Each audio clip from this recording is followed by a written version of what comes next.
oligopoli dengan contoh pasar industri kendaraan di Indonesia. Dulu ya. Latar belakang oligopoli. Dalam oligopoli, dua atau lebih perusahaan mengendalikan pasar. Namun, tidak ada satupun yang dapat menghalangi perusahaan lain untuk mempunyai pengaruh yang signifikan. Teori industri.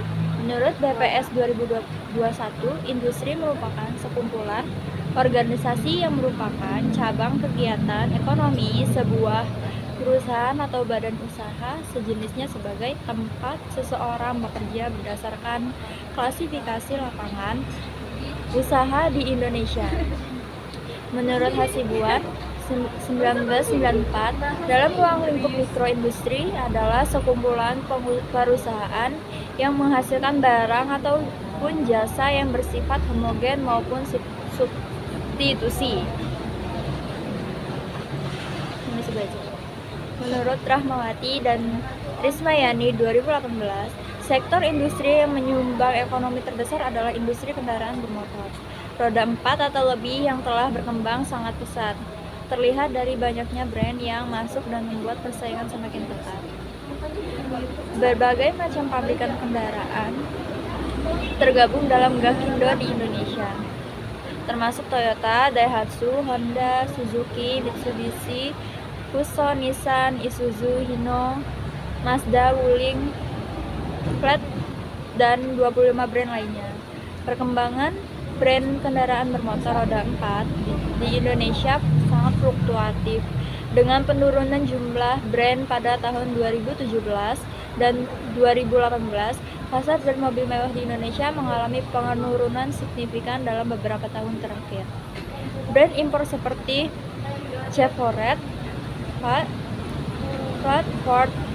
Opel, Renault, dan Volkswagen terpengaruh oleh tingginya harga dan pajak penjualan barang mewah atau PPNBM yang tinggi. Hal ini menyebabkan penurunan jumlah brand di pasar.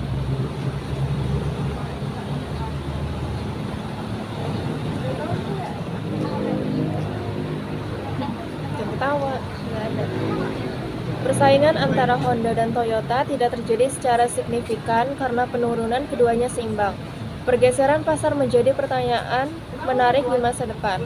Toyota sangat konsisten sebagai brand dengan penjualan terbanyak, lalu diikuti Honda dengan penjualan rata-rata sekitar 180.000 unit per tahun. Kedua brand ini selalu mendominasi pasar kendaraan bermotor roda 4 atau lebih di Indonesia. Meskipun ada brand-brand lain yang meramaikan, tetapi hasil penjualan tidak bisa melebihi dua brand tersebut. Penjualan Honda hanya sampai setengah dari penjualan Toyota. Meskipun tren Toyota selalu menurun sejak tahun 2016, namun pangsa pasar Toyota tetap menjadi yang terbesar, sedangkan penjualan Honda sangat fluktuatif. Jika penurunan Honda dipengaruhi oleh Toyota, maka berbagai potensi persaingan tidak sehat bisa terjadi selama kurun waktu 6 tahun. Kesimpulan dan saran, berdasarkan pertumbuhan penjualan, maka daya saing Honda di industri kendaraan bermotor roda 4 atau lebih di Indonesia lebih besar jika dibandingkan dengan Toyota. Industri kendaraan bermotor roda 4 atau lebih di Indonesia tahun 2015 sampai 2019 memiliki struktur pasar oligopoli penuh. Sedangkan tahun 2020, struktur pasar industri ini adalah oligopoli mendarat tinggi yang dikuasai. Ia sangat disarankan khususnya untuk Honda untuk meningkatkan penjualan supaya mampu bersaing dengan Toyota. Sedangkan untuk Toyota, tingkat pertumbuhan penjualan mengalami penurunan. Artinya sangat perlu adanya pembenahan dalam proses produksi, pemasaran, dan segmentasi pasar. Semua brand di industri kendaraan bermotor roda 4 atau lebih di Indonesia harus mengetahui bahwa struktur industri ini adalah sistem pasar oligopoli dengan konsentrasi yang rendah. Artinya, brand-brand yang penjualannya sedikit lebih rendah maupun brand yang baru masuk harus meningkatkan penjualan mereka dengan inovasi dan kreativitas untuk membuat industri ini menjadi lebih kompetitif. Yang kedua, ada persaingan pasar duopoli, yaitu persaingan Airbus dan Boeing di industri penerbangan Indonesia. Teori duopoli. Teori duopoli merujuk pada situasi di mana terdapat dua perusahaan besar yang menguasai sebagian besar pasar untuk suatu produk atau jasa tertentu. Dalam duopoli, kedua perusahaan ini saling mempengaruhi keputusan strategis mereka seperti penetapan harga, strategi pemasaran, dan inovasi produk. Teori pasar duopoli Carnot adalah salah satu teori ekonomi yang menggambarkan interaksi antara dua perusahaan yang mendominasi pasar tertentu. Dalam model ini, setiap perusahaan membuat keputusan produksi berdasarkan jumlah produksi yang dipilih oleh pesaingnya, dengan tujuan memaksimalkan keuntungan masing-masing. Sampai sini nanti kamu seterusnya. Pembahasan. Airbus dan Boeing mencatat pemesanan pesawat udara dari customers di seluruh dunia antara tahun 2004 hingga 2013. Jumlah pemesanan pesawat udara produksi Airbus dan Boeing. Jumlah pemesanan pesawat udara produksi Airbus dan Boeing. Jumlah pemesanan pesawat udara per tahun untuk produksi Airbus melampaui jumlah pemesanan pesawat produksi Boeing. Boeing mendominasi penjualan pesawat udara di Indonesia hingga tahun 2000 dengan 102 pesawat dipesan oleh PT Garuda Indonesia. Airbus tidak memiliki pesanan pada periode tersebut.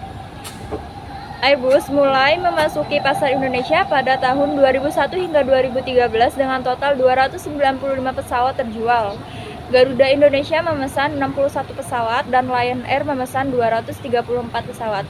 Namun, Boeing masih unggul dengan 413 pesawat terjual, semuanya oleh Lion Air. Pangsa pasar Airbus dan Boeing di Indonesia dihitung berdasarkan pesanan pesawat tunggal dan ganda Boeing. Boeing mendominasi sebagian besar periode, kecuali pada tahun 2006, 2007, dan 2012, di mana Boeing melampaui Airbus dalam jumlah pesanan. Boeing mendominasi pangsa pasar di perusahaan jasa angkutan udara Indonesia dengan 100% untuk kedua tipe pesawat.